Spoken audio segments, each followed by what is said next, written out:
Hi there guys, it is me and I got one of those last minute I forgot you tags from Miss Nirvana um, and she tagged me in something I just finished watching and you're amazing. That's all I can say, Nirvana. You are amazing, darling, and you have absolutely no idea how inspirational and how wonderful it has been to meet you and to know you and to see every single facet of who you are. And in saying that, I was taking the where would you be without BSG? So, where would I be without BSG? I think a lot of you, sorry, I just finished straightening my hair, so the bands have got hair everywhere. Yeah, but as you can see, it needs to be done. Where would I be? I would be where I was almost a year ago. 2 weeks, and it'll be a year since my surgery, and I go back to see the doctors and stuff. I would be sitting here, not going for walks, not enjoying getting complimented, not knowing how to take those compliments, eating healthy and stuff like that. I know you've all seen my previous thing about, where was I sort of thing, the beginnings and how big I was. And I recently posted an 11-month picture of myself 12 months ago and myself now. And obviously there's a very huge difference. I mean, I'm feeling a little old today. Okay, guys, before I go any further, I need to all let you know, I became a grandmother again yesterday afternoon to my new grandson, my first grandson. His name is Oliver. And yes, and my second eldest son's girlfriend had the baby yesterday afternoon, so yay. Okay, getting back to it. So I'm sorry, I lose track of my thoughts. When I think about it, that comes out of the mouth. Where would I be? I would be feeling exactly the way that I used to feel. I would feel fat. I would feel unloved and unwanted and not attractive. Even though I knew my husband was attracted to me, he met me at a bigger size. This is all new to him too.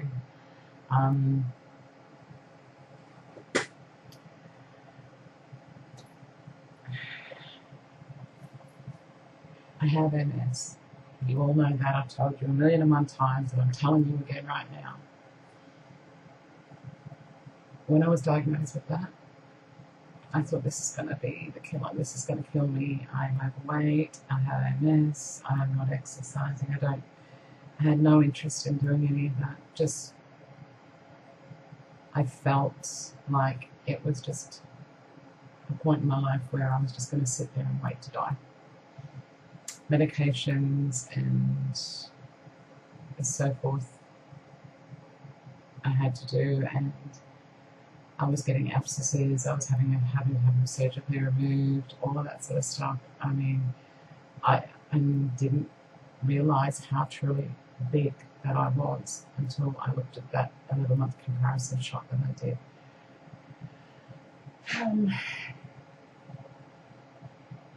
So yeah, I guess, I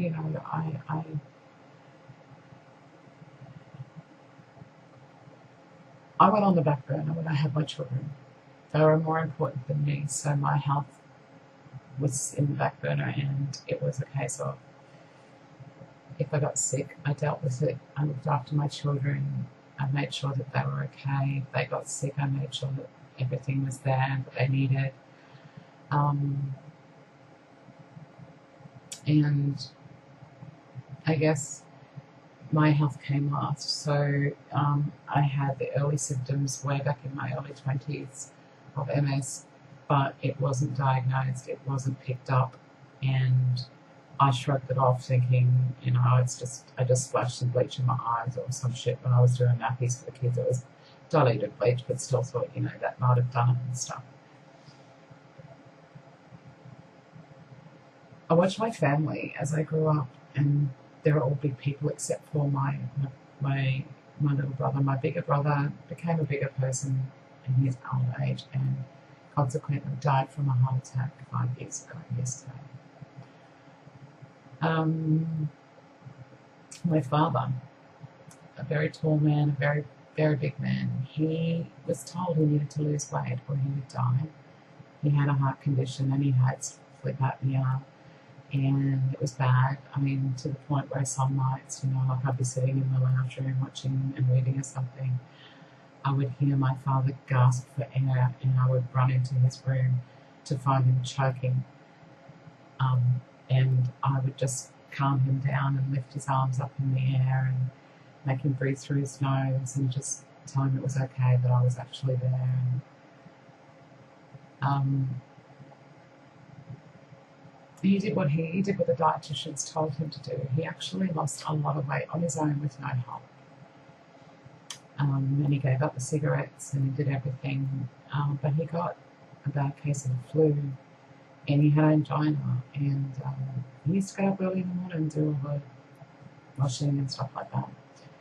And one morning he got up, went downstairs, and he started to have a massive heart attack and couldn't make it to his medication, but it wouldn't have saved him anyway. So I lived in a large family my entire life, and then I had my problems as a child that I didn't share with anyone. I just put it in a little box in the back of my mind and let it go. So I was fat, I was overweight, I grew up in a large family, and I watched my family suffer, and I watched them go through all of that, and I still allowed myself to get there too. I said I'd never do it, but I actually did do it, and I watched my sister suffer with her hip, now my oldest sister, and she copes really well with it. I watched my sister Rose deal with her demons. She's been through it all and still is overweight, has lymphedema in her legs. The list goes on, but they always say, "Oh, how are you going? Are you okay?" And when I have a relapse, they're always, "Oh, are you okay? How are you feeling?" And blah blah blah. Sometimes I have to remind myself that they care enough to want to know and not be such a bitch, because I have found that my mood swings with the menopause that I'm actually going through right now have been a little tough to deal with at the best of times.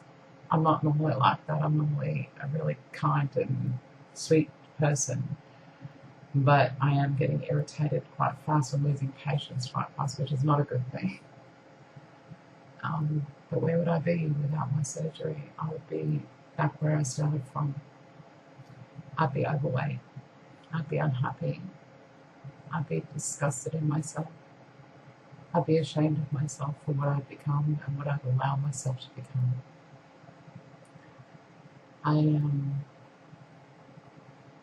I started going to see the dietitians at the endocrinology clinic at the PA hospital here in Brisbane due to the abscesses I was getting on my inner thighs. And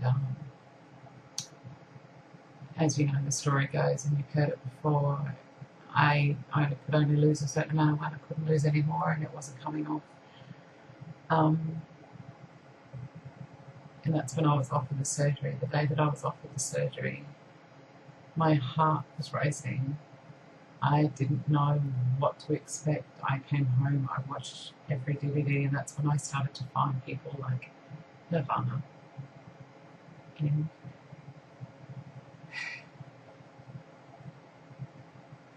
sweetheart, watching you in the very beginning made me cry, because although I was never as big as you, I felt the same way. I felt exactly the same way, and I'm sorry. I think without everybody that I've actually met on here, Britta and Nirvana and Miss Paula's just been an amazing person, and I love her so much. I can't wait till she gets home, and so I can actually see her and catch up with her now. I've met another Paula down in Melbourne. She's such a beautiful spiritual lady. Elizabeth and SJ and Caitlin and Jodie and I've met so many wonderful people, and I watched you all, and you helped to prepare me for what I was about to go into. I can't remember a year ago I was getting prepared for my pre-op diet, and I was given a date for my surgery, and I didn't know what to expect. Obviously, you never really do. You can watch everybody and they can prepare you the best that they can with what they've been through. Even Miss Mel, I watched her, and I watched a couple of Australian ladies first up, but it still does not prepare you for that day.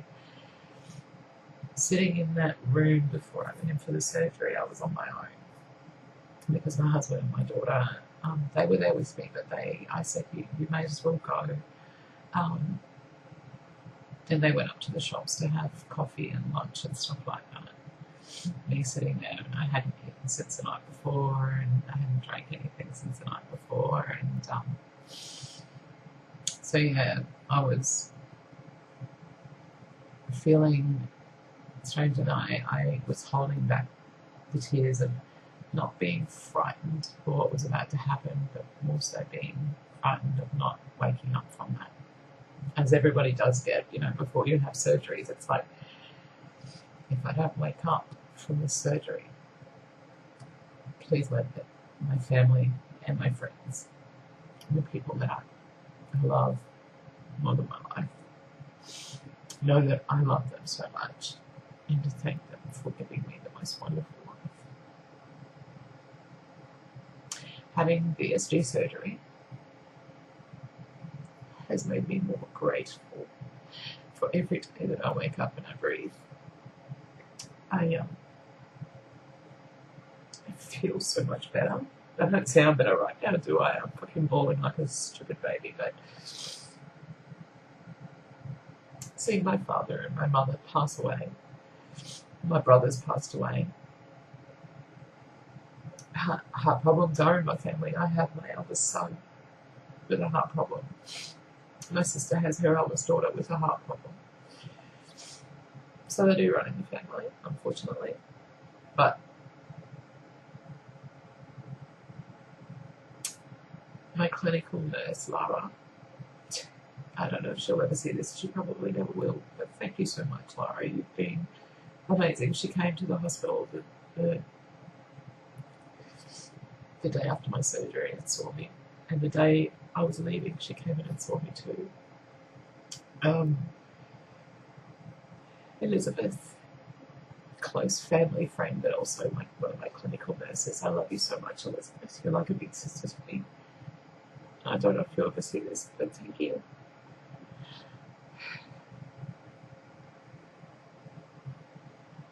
To Dr. Anthony Chen. There are no words. You gave me something that I didn't think I was going to have. But it's alive. My life now is 100% better than it's ever been in a really, really long time. I can't remember feeling this good. And there's no words to express exactly how grateful I am for you and what you did for me. Thank you for giving me my life back, because I am extremely grateful for the friends that I've made off here, the future friends that I may make, and for allowing me to spend more of my life with my children and watch them have their children, and see my grandbabies grow up a little too, as I do. And I really need to stop this whole bawling thing. I'm so sorry. But it is a very emotional thing because I didn't think that I would ever be doing anything like this. I would ever be saying thank you to anybody for giving me back my life. But the PA hospital has helped me to have a life again. I'm totally grateful to you all.